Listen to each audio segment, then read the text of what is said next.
We're all set on this end, I think, John. Thank you, Marty.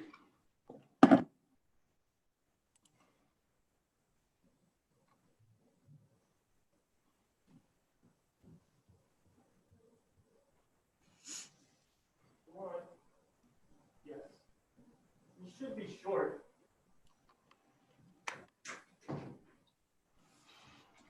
Well, good evening, ladies and gentlemen. I will call this meeting of the Missoula City Council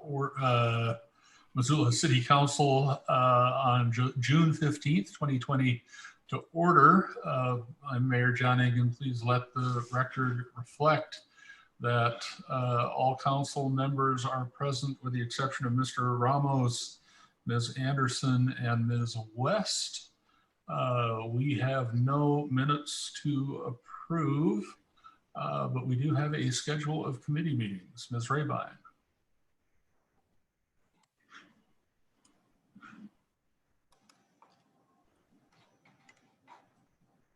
Hang on, I'm going to check our late arrivals into eScribe before I move on. I will note that Ms. West has joined the meeting.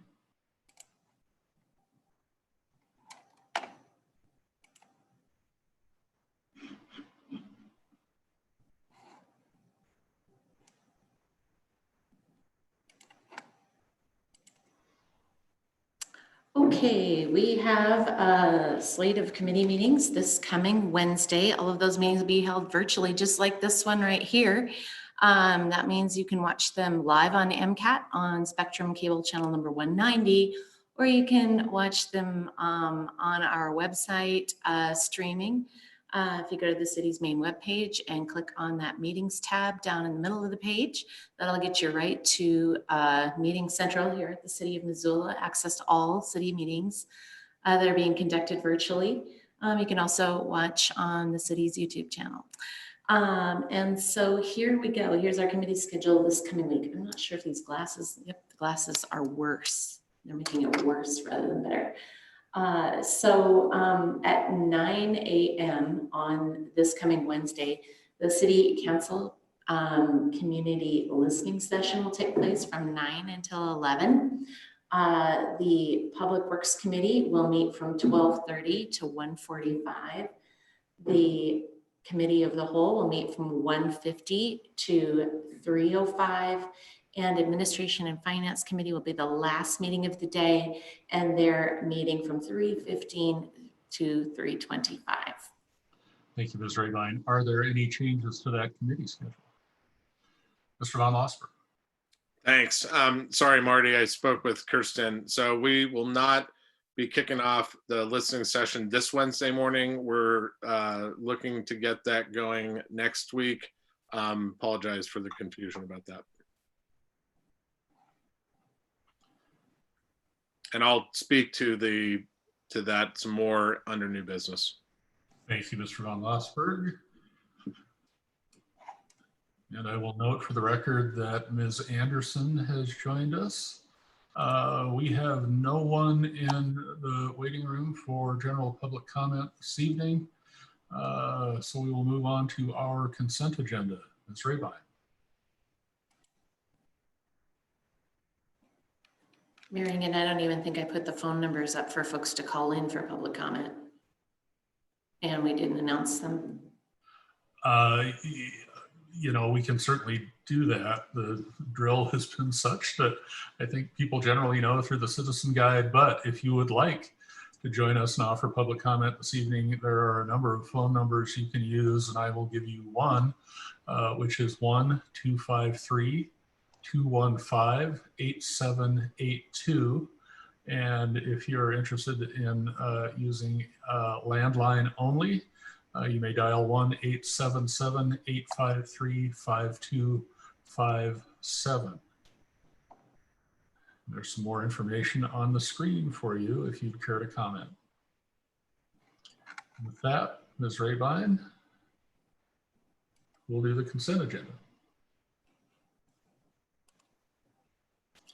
Great. So the consent agenda this evening has 6 items. I'm going to be reading them over on a computer screen to my left, so I won't be looking at you, but I know you're all out there. All right, here we go.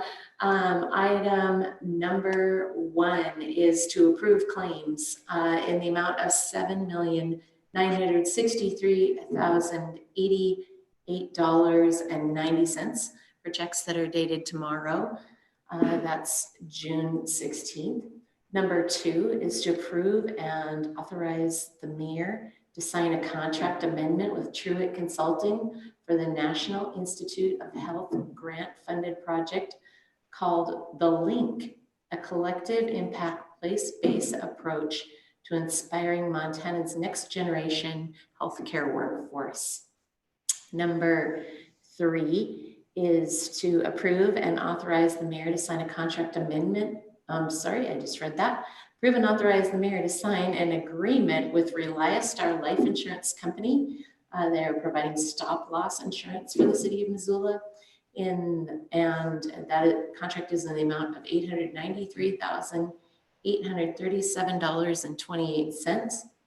Number 4 is to approve and authorize the mayor to sign a memorandum of agreement between the city of Missoula and Canyon Creek Village Homeowners Association and accept a deed for a parcel of land to be used as parkland.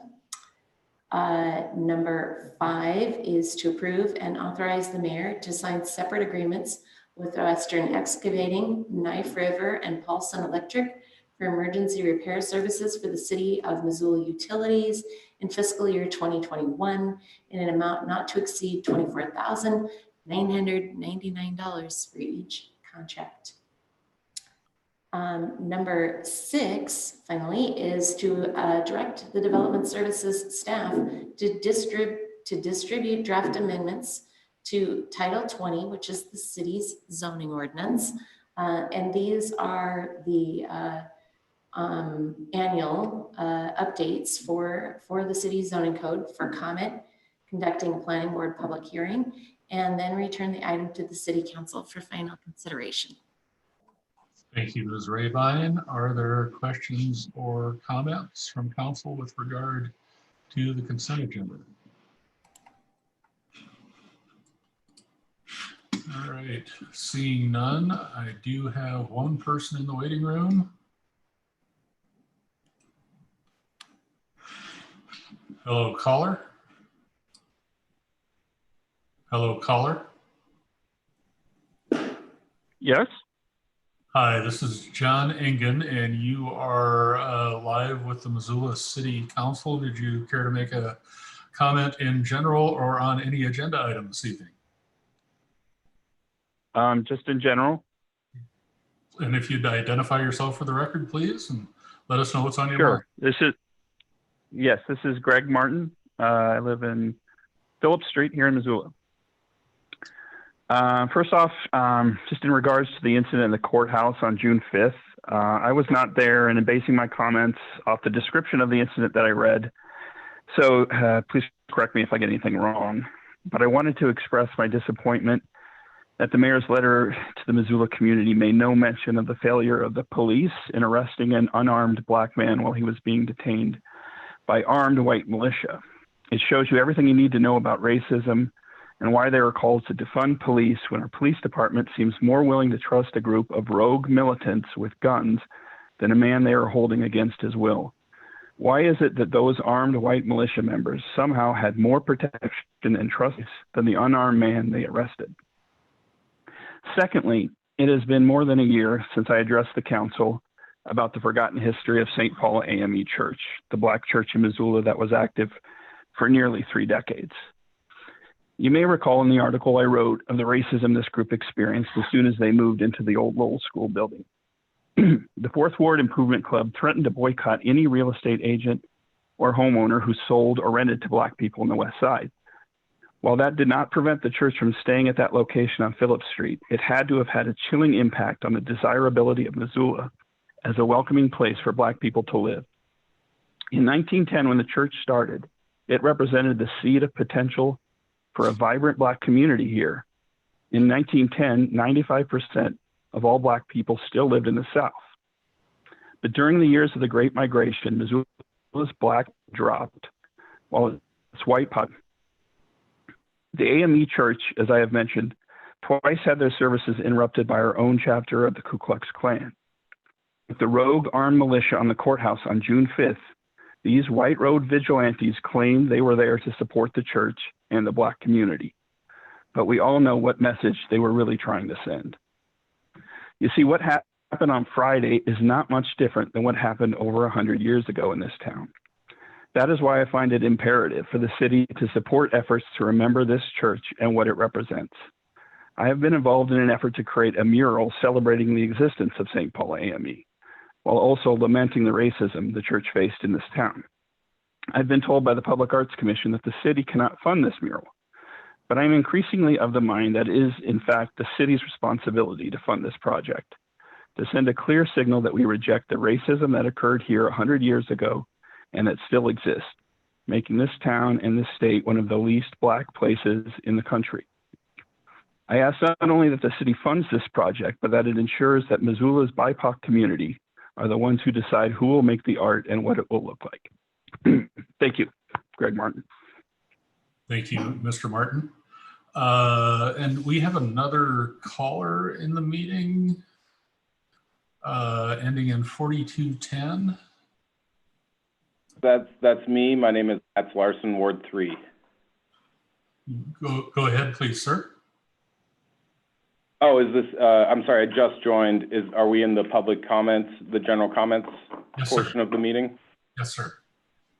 Okay, I am wanting to draw awareness to the Land Use and Planning Committee meeting minutes that are attached to this agenda.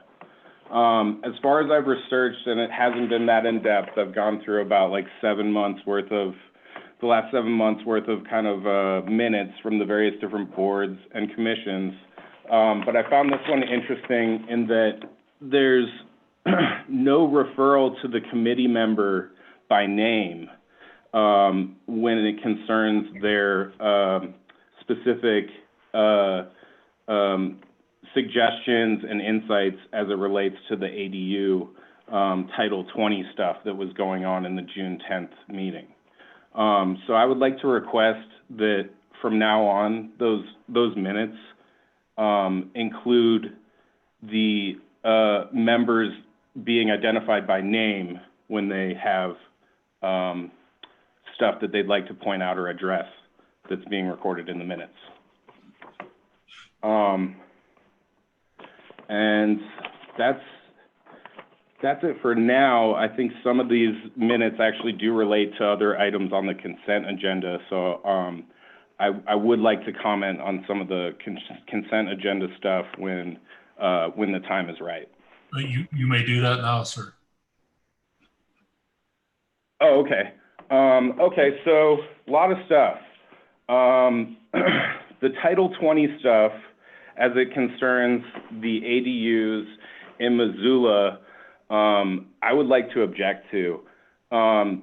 There's various different terms and updates, I think over 40 that are being made to the Title 20 zoning stuff.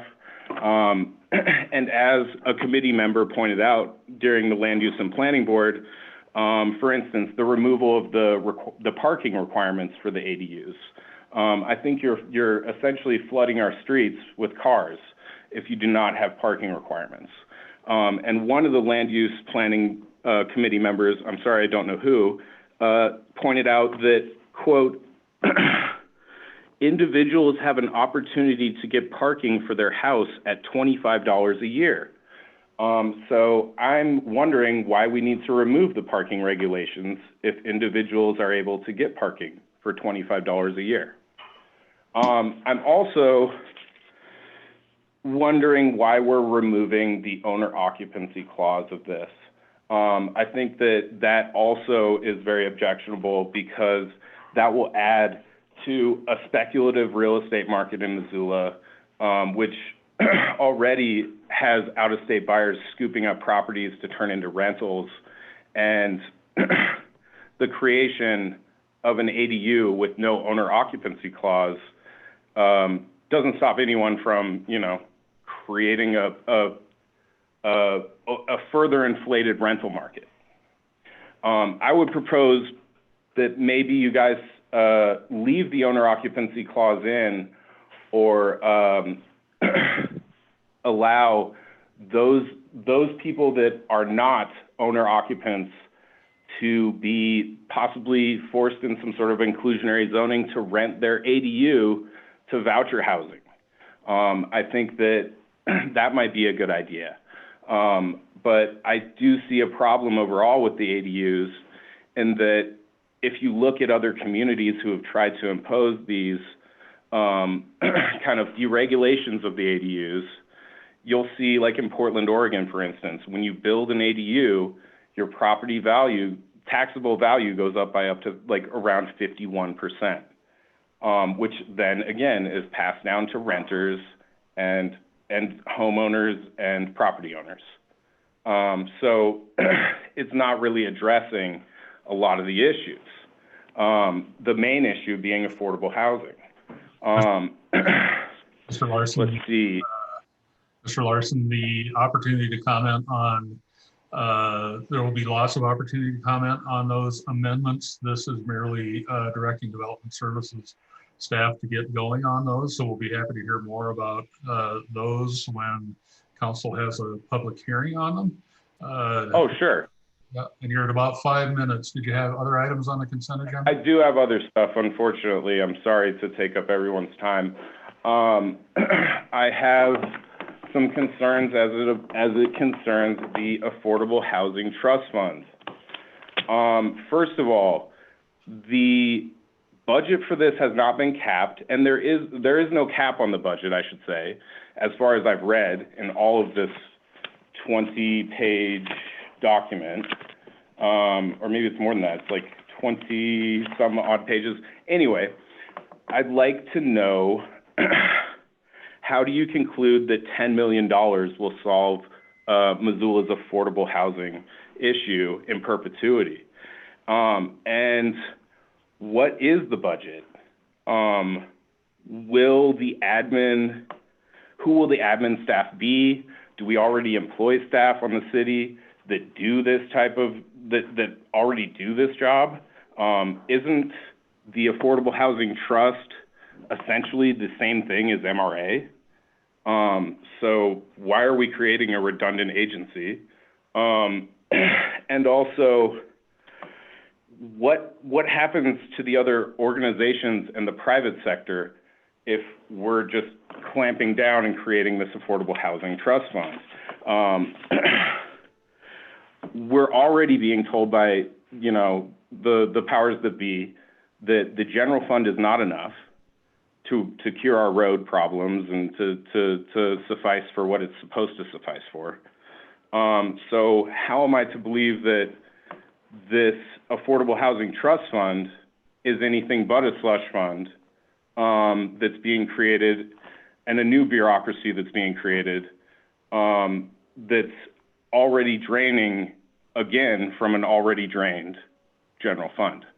So there will be staff presentation on Wednesday and then a call for a public hearing on this item as well. And I'd encourage you to participate in that public hearing to comment directly on those items. Okay, so what exactly are we doing today with this then? This is just a referral to committee. Okay, and then I have one other item I'd like to discuss, which is a conversation that I had with the city and county health department today, which I found very interesting. I asked the environmental wing of the health department some questions regarding businesses, but then I asked them what we do as a community when somebody walks off a plane exhibiting symptoms of COVID-19. This person could not answer that question and referred me to the info hotline. So I called the info hotline. The person who answered the info hotline was a very kind woman named Kathy, who was very, very helpful, but did not have an answer for me. She said that she would wait until her supervisor came in. So her supervisor did indeed come in, and they called me back. And now my question is being referred up the chain of command. So I'm wondering what the city is doing purchasing the Sleepy Time Inn if we don't even have a protocol to put people into this type of COVID-19 housing, even if we can find the people to put in the COVID-19 housing. It just doesn't make any sense to me. And I don't know why that type of answer isn't available immediately when I call the health department. We're like 3 months into this. I know it's a new world and it's very confusing, but I also do recall people calling on the city council to create a plan in February. And I do commend you for all the stuff you guys have been doing, and I very much am thankful for being in this community. Well, thank you, Mr. Larson. Please stay tuned for those other items as they come before council, and we'll look for your comments and questions then as well. Right, and I'll look forward to hearing from the city and county health department. Okay, thank you. I also went to the airport's website, and there's nothing. There's only links to the city health department and the state and the governor's office, but there's no protocol. There's no nothing posted on the website. Well, I can follow up as well. Right, and I also wonder why we haven't imposed some sort of shelter in place, 14-day quarantine type of things, as other counties have, such as if you get off the interstate at Drummond, there's very good signage directing people from out of state or outside of the community to self-isolate for 14 days. I think that these are all things to be concerned about. If we're going to be concerned about things like farmers market, we should also be very concerned about the people who are just walking off the plane every day. And there should be a lot more communication between the National Guard and whomever is doing the testing. And I think that we could do better. Great, thank you, sir. And that's all I have to say. Thank you very much for listening. Thank you. Mr. Hess, you had your hand up. Yeah, thanks, Mayor. I switched to phone. Can you all hear me okay? We can. Yeah, okay, great. I just wanted to address in Mr. Larson's call, I will work with staff to address that issue in the minutes. I suspect that was a function of our virtual meeting being difficult to transcribe, but I'll make sure that those get corrected. Thank you. Council members, questions or concerns with regard to consent agenda? All right, seeing none, we'll have a roll call vote. Okay, on the consent agenda, Anderson. Yes. Anderson votes yes. Becerra. Yes. Contos. Yes. Harp. Yes. Hess. Yes. Jones. Yes. Merritt. Yes. Cheryl. Yes. Vasika. Yes. Von Lossberg. Yes. And West. Yes. Would any of you like to change your vote? That is 11 ayes and 1 absent. And the consent agenda is approved. We have no comments from city staff, agencies, boards, commissions, authorities, or the community forum, nor do we have any special presentations this evening, nor do we have any public hearings. Communications from the mayor.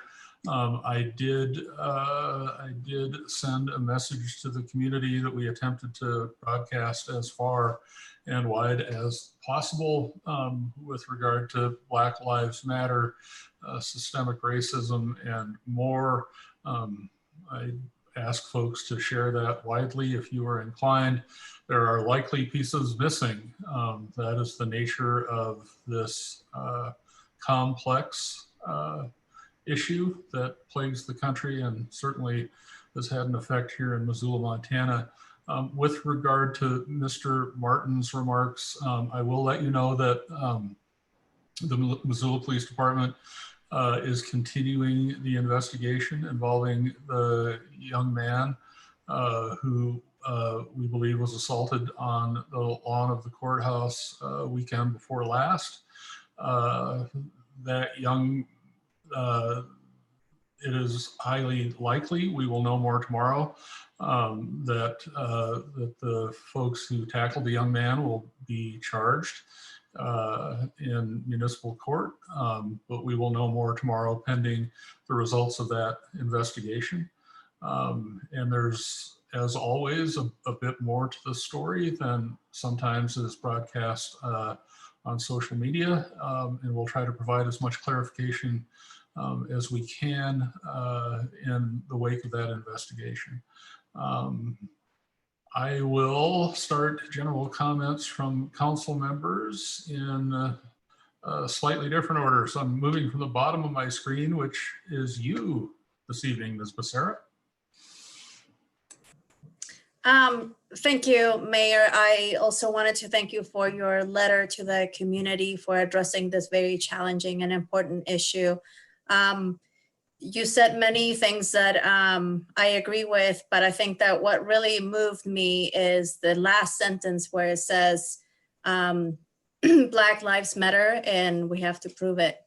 So I feel really committed to starting the dialogue to bring more diversity to the table and to prove that that is an important issue to all of us. So thank you. Ms. Anderson. Thank you, Mr. Mayor, and thank you again for your comments. And I will work to share that as amongst my community as best I can. And I couldn't say it any better than Ms. Becerra. So yes, we are all committed to that work, and we will continue to listen to the community, engage in the community. And to that end, I want to thank everybody who came out yesterday to peacefully assemble and share or stand with the Black Lives Matter movement in a peaceful way. I think that it really showed that Missoula cares and wants to participate. And I'm so glad that it went well without any incident. So thank you for the organizers, the participants, and the Missoulians who showed up, and the Missoulians who were committed to engaging but didn't feel that they could come out despite all that is happening, because COVID is still a thing, as the previous caller commented, and we've had many new cases since the beginning of June. And so again, I'm going to be a broken record, I think, but please everyone continue to do the protocol, be 6 feet apart, wear your mask, etc. It's for the health of our community and to ease the suffering of so many. So I also want to take this opportunity to say I'm so happy about the decision from the United States Supreme Court today, saying the LGBTQ folks cannot be discriminated against in workplace. It's a common sense thing, but I'm so glad that the Supreme Court upheld it. I think it is a first and or not a first step, an important step in the road to a more our efforts to a just and equitable society. So I was really excited to see that, a little bit of good news. It was needed today. So thank you so much for that. And that's all I have. I will note that we have a caller in the waiting room. Caller, thank you for your patience. I will get to you after council comments, but wanted you to know that I know that you are out there, Ms. West.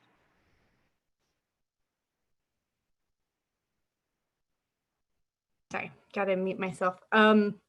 I think I echo what everyone has said so far. And I think that the only thing that I'd like to add to this conversation is I'm very much looking forward to kicking off the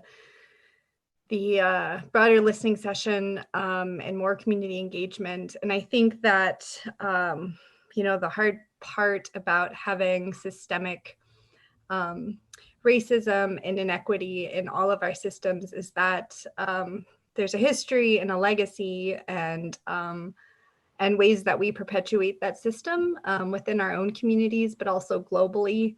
And I can't help but think how much our lifestyle choices also have a really permanent effect on mostly people of color elsewhere, and that this is very much a part of our current system as well. And I think that we need to be, continually aware and continually improving and that these are all facets of the same conversation that we need to just continue having. Ms. Wasika? I'll pass today. Thank you. Ms. Hart? Thank you, Mr. Mayor. It's been another tough week for all of us, but most importantly for our community members who are people of color. I have, on a number of occasions, started to question my own sense of what I think is right and how we can affect change.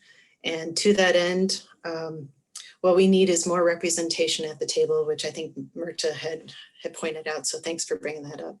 But to that end, I'm the executive director for Habitat for Humanity, and I want people to know right here and now that if you are a person of color and you want a seat at my table, I'm inviting you, whether that is as a volunteer, as a partner family, as a staff member, as a board member. And so if you are interested in having a seat at our table where we affect change in terms of equitable housing for all, please contact me at my city email address, and I'd be happy to have that conversation with you. Thank you. Ms. Jones? I'll pass. Thank you. Mr. Contos?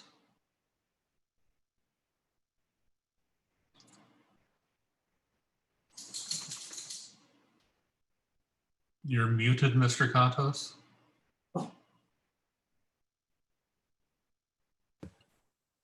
Thank you, Mr. Mayor. I'm still learning tech. Anyway, I think it's really hard to get away from the fact that we're in some pretty crazy times right now. And I've kind of been moved by all of this too, especially with the Black Lives Matter and prejudice and things like that. I think it's on everybody's mind. You know, I grew up in El Paso, Texas, where the population is 80% Hispanic and 20% with a mix, mostly whites. And so I grew up very prejudiced towards Hispanic people. We had a lot of fights with them, really wanted nothing to do with them. And I never really thought it was a problem because my friends were all white. And, you know, a friend of mine told me I needed to start reading the Bible. And I did. And I realized the problem wasn't the Mexicans, it was me. I had a form of love that was pretty selfish. And I think by reading, I understood that I needed a more unconditional love for people. And the reason why I say all of that is because neither my wife and I can have kids. So we've adopted 3 children. And if anybody's tried to do that, it's not real easy. And I remember we were way down the list on our first child.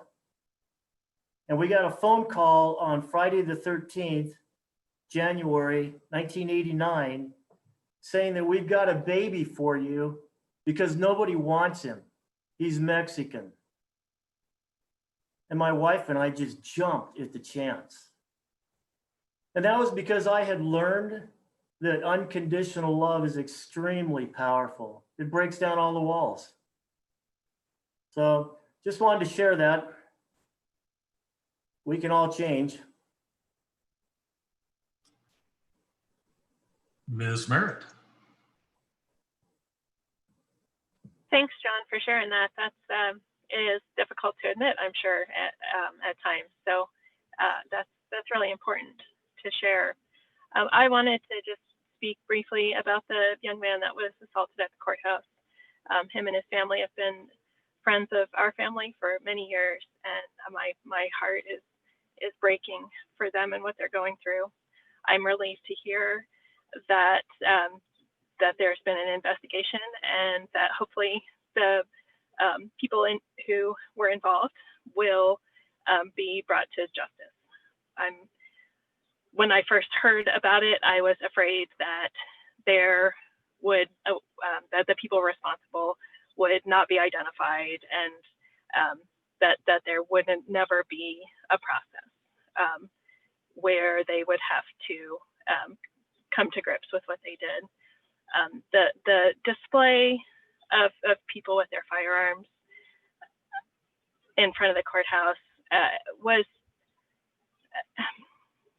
disturbing for a lot of people. It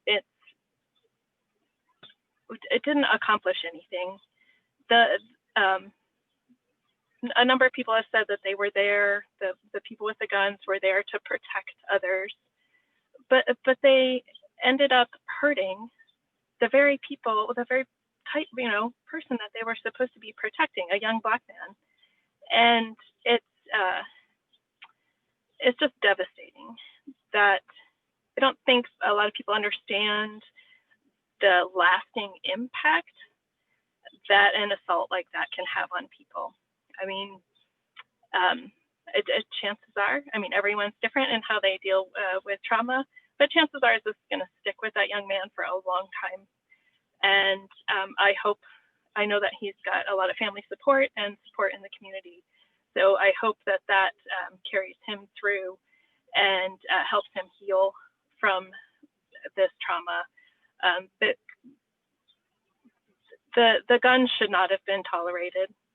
I think that we need to have a serious conversation about crossing the line from legal open carry into illegal intimidation. And I hope that can be part of the conversations that we have in the future. Thanks. Mr. Hess. Thanks. I'll just reiterate what I said last week, is that in this time, I'm grateful for the voices of strength and solidarity and diversity in our community, and it's a time when I intend to listen, and I'll leave it at that. Thank you. Mr. Von Lossberg. Thanks. Two things, and then, as I said earlier, I'll speak about the council listening sessions during new business. First, I want to echo Ms. Anderson's comments and attention on today's Supreme Court decision. Extremely important, and an important victory in a challenging time. Secondly, and in reference and related to Ms. Merritt's comments, and I agree, there is a line that gets crossed from Second Amendment rights to intimidation, and that absolutely needs to be explored. I appreciate the success of the rally on Sunday. Ms. Cox at the rally asked us to reject and condemn vigilantism, and I absolutely do. I have been in several discussions with constituents around the nuances of the city's legal options and what we've done relative to areas that are where firearms are not allowed. For instance, in City Hall, in council chambers, that goes into courtrooms, and our established city parks as distinct from our open space. And we had a very deliberative public process about that a little more than a year ago. And places like Harris Park are a location specified by the city under our statutory authority with no firearms. But there are overlapping jurisdictions with the county and the city, or not overlapping, but different jurisdictions between those two entities. And I appreciate the constituents who have brought forward concerns and awareness around some of the statutory authority related to intimidation, and absolutely committed to exploring those issues going forward. Nobody should be intimidated from exercising their right to free speech and assembling peacefully. So I take those concerns very much to heart. Thanks. And Ms. Scher. Thanks. So yeah, I was very happy to see the protesters at Harris Park for that reason, Brian. So thank you for saying that. And also Ms. Anderson, I just want to, that was a great light today. So it was really some good news in a very difficult time. I'm also very happy that we are going to do these listening sessions. We had kind of a committee meeting. We had a committee meeting with Chief White on Wednesday, as most of you know. I do think the first step in any real change is making sure we know where we are and looking at where we are right then to figure out what needs to change.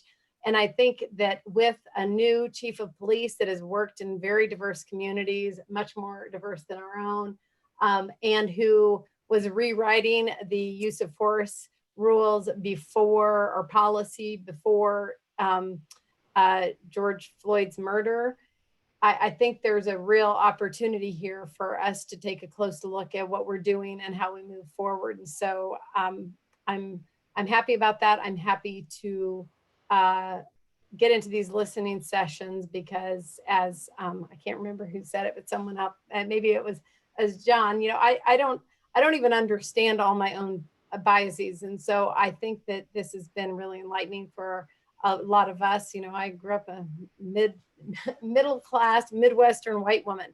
So I really look forward to hearing from the community in a couple of weeks, or in about a week. Thank you. Thank you all. And before we move on to committee reports, I'm going to admit our caller.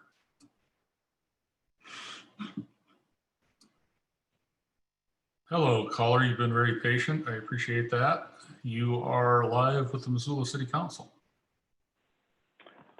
Yeah, this is Matt's again, Ward 3. I'm sorry, I must have gotten disconnected earlier. But yeah, that's really great that you guys have all this insight on the protests, and it sounds very supportive. I thank you guys all for supporting this movement. I think that you as a body should also look at the case of the city council agitator and how that relates to freedom of speech, and how, you know, that also intersects with what you guys are talking about today. But that's it for me. Just wanted to kind of circle back around and make sure that I didn't miss anything. Thank you very much. Thank you, sir. And we are back in our agenda order with committee reports. We have one of those this evening, and I will officially close the public hearing on the City of Missoula's annual action plan for HUD-funded programs for the year 2020, and would entertain a motion. Ms. Jones. Thank you. I would like to make a motion for the City of Missoula to adopt the City of Missoula Annual Action Plan for HUD-funded programs, program year 2020, that guides the city's activities under the Home Investment Partnerships, Home and Community Development Block Grant, CDBG programs. This year's annual action plan also includes CDBG-CV funds for COVID response activities from the CARES Act of 2020, and a corresponding update in our citizen participation plan. And I'd like to speak to it briefly, if that is in order now. Ms. Jones. Thank you. We've heard extensively about this program for the last few weeks, and tonight is our last night to finalize it. The City of Missoula is an entitlement city, meaning that they get federal funds to go towards certain issues in our community, mostly housing and community development. And these federal funds are under the Community Development Block Grant Program. So I think we've had a lot of emails, a lot of information coming in the last few weeks about many people in our community wanting more of a focus on prioritizing and funding social programs. So as Ms. Cheryl said, it's always good to know where we are at in any endeavor that we take. And our CDBG funds are going this year to rental housing, homeownership, and homelessness. Those are the main issues that they will be addressing. The COVID CARES funds that are coming in under CDBG that will also be allocated pursuant to a process, but mostly the focus will be on homelessness. So these are funds that are very valuable to our city and help us move forward in these areas. So I'm very much in favor of this, and I wanted to say thank you to President von Lossberg. I know as the president of council, you sat on the committee that spent a lot of time analyzing and figuring out the best place to spend these dollars. So thank you for your time, and I'm very much in favor of it. Thank you. And on Mr. von Lossberg. Thank you. Yeah, I wholeheartedly support the recommendations. There's a lot of good work that gets funded through this activity. I mostly wanted to thank the staff, Colin and Montana and Karen, and everyone involved in pulling the applications together, reviewing those. As Ms. Jones said, it's my privilege to sit on the committee that reviews the funding applications and have some really good, productive conversations about the best way to deploy resources. And the staff does an exceptional job at reviewing and pulling all the information together and providing a great review of that material. And I just can't thank them enough. So thank you. And Ms. West. So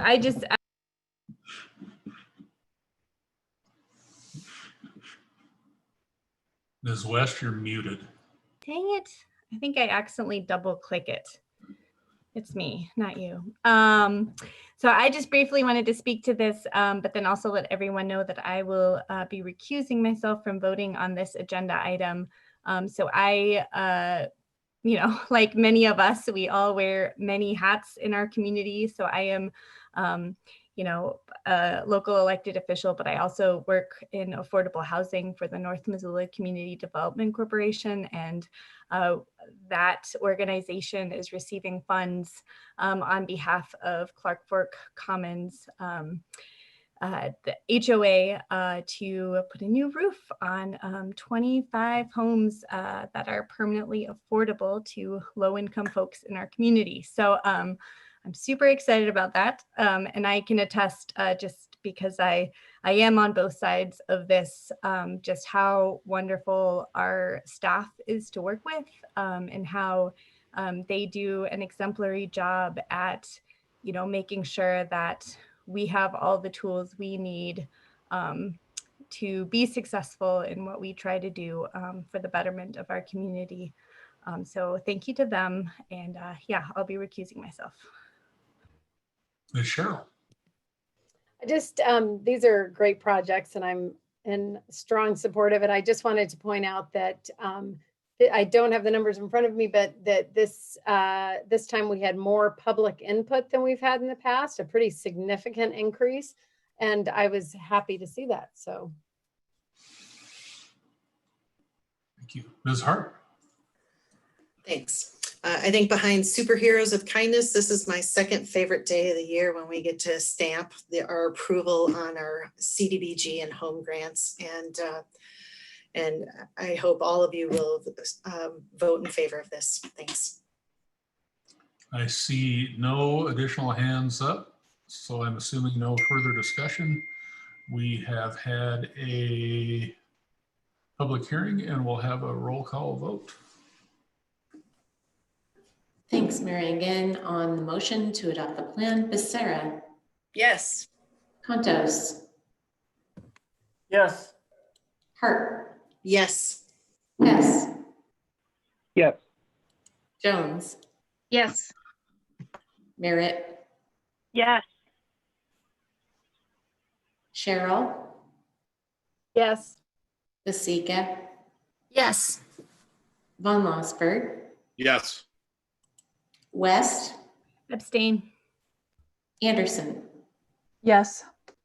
Would any of you like to change your vote? That is 10 ayes, 1 abstention, and 1 absent. And the motion is approved. We have no additional committee reports this evening. We do have one item of new business. Mr. von Lossberg. Thank you. So there's been some references to the city council listening sessions on the agenda. And as Ms. Cheryl referred to, we had a committee of the whole meeting last week just to provide some context. And first off, I want to apologize for the lack of time for additional public comment. And I want to apologize for my own failings at managing the meeting better. I worked hard with representatives at the university to get about a dozen representatives from the BIPOC community at invited to the meeting, and I'm really grateful for his help and for those people attending. And I'm really sorry about the way the public comment portion did not work out. And it made me realize several things. And I have consulted quite a bit with many colleagues, with the administration, and with some folks in the community.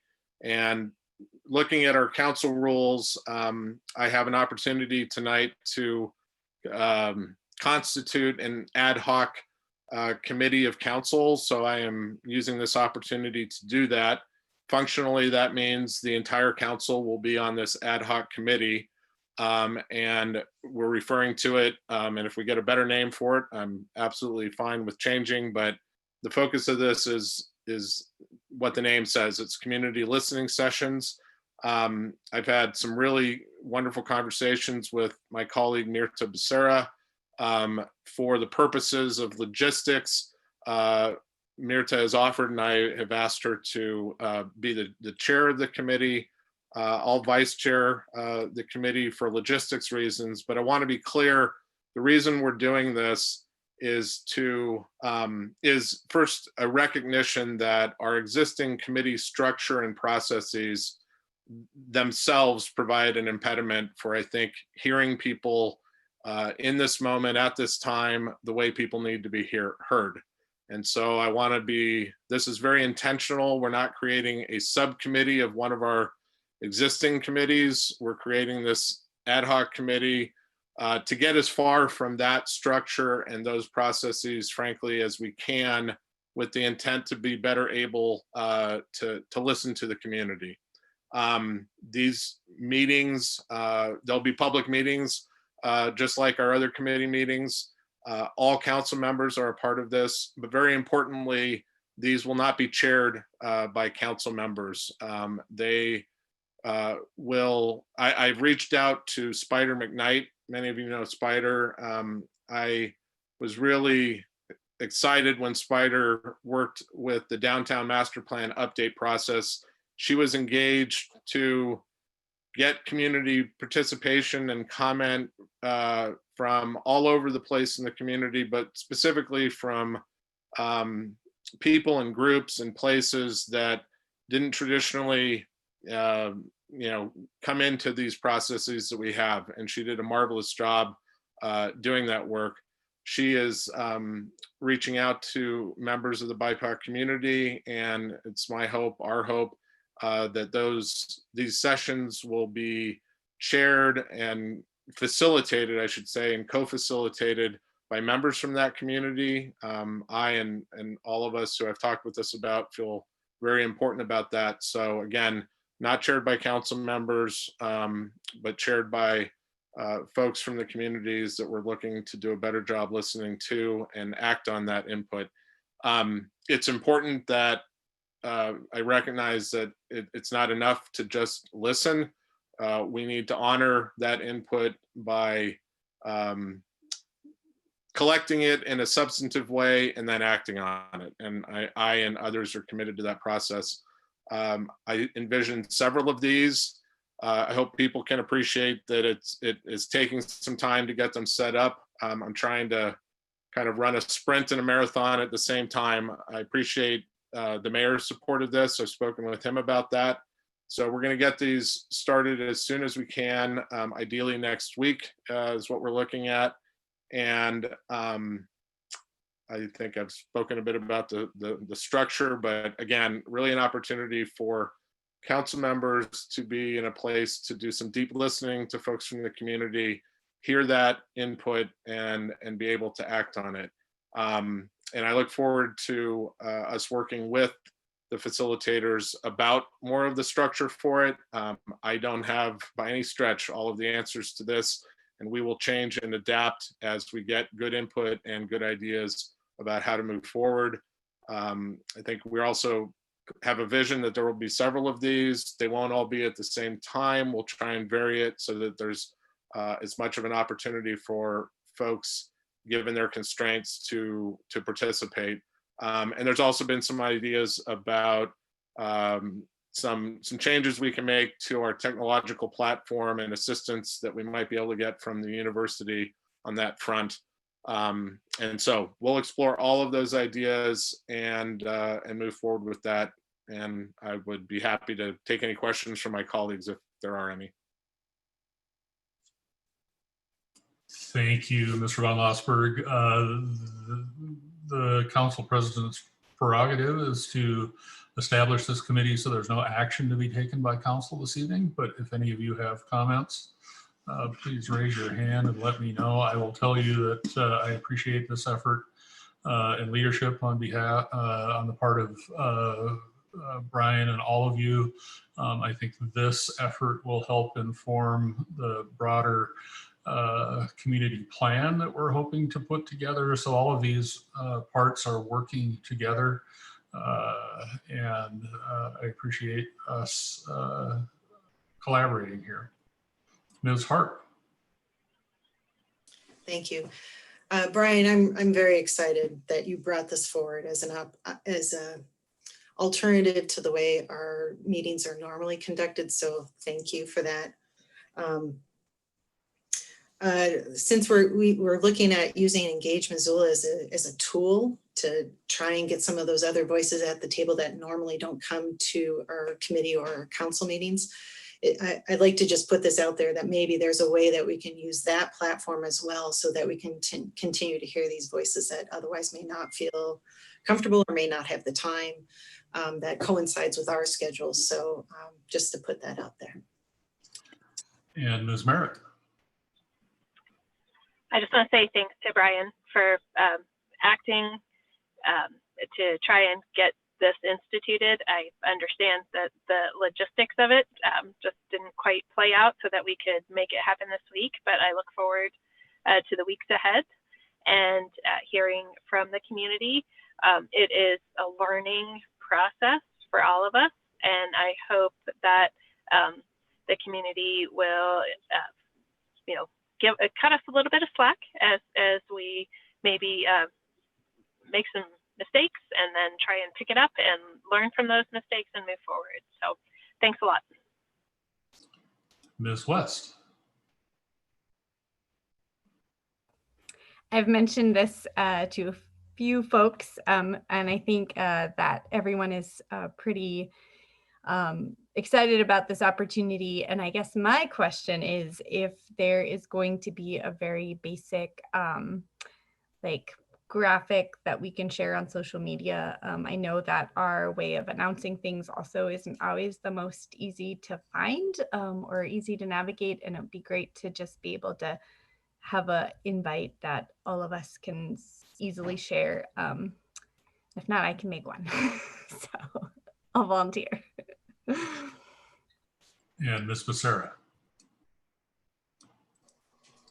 Thank you. I also wanted to thank Brian for running with this, sprinting, marathoning, and everything that you're doing to get this going, and everyone for supporting this this platform for hopefully getting to dialogue. I think that in order to get us there, we first need to listen and communicate so that we can understand and be effective at making some changes that are needed. And I think it's our time to listen. I think particularly to the voices that continue to be oppressed and don't have a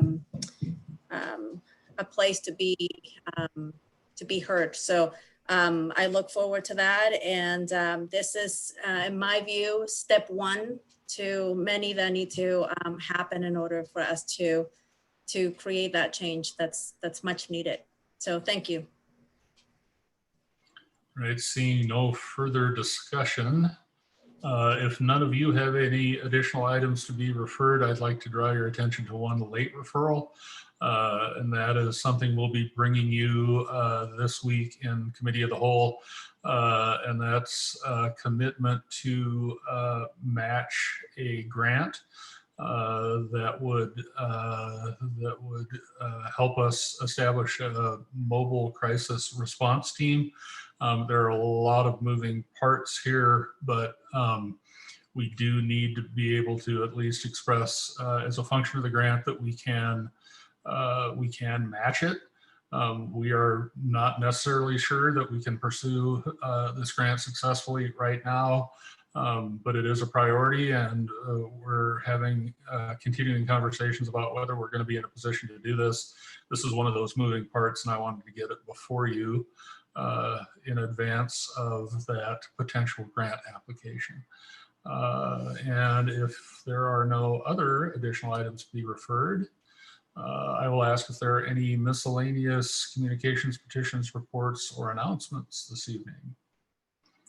Mr. Von Lossberg. Thanks. Sorry, Mayor. I wanted to make sure, have we allocated enough time in Committee of the Whole for this additional item? We did reach out to staff this afternoon to grab 15 minutes, an additional 15 minutes. Okay. Got it. Thank you. Thank you. Ms. Becerra? Mr. Mayor, I don't know if this is an announcement or a comment, but I would like to share something with the rest of council. Okay. Tomorrow is the 2nd year anniversary of Jermaine Charlo's disappearance. And I think that among everything that's happening right now, I would like for all of us to not keep sight of this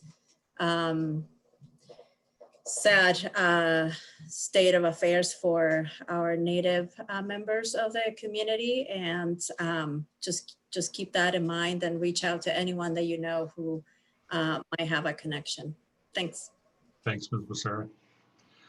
Becerra. Seeing no additional comment, as always, ladies and gentlemen, I thank you for your service, and we will be adjourned.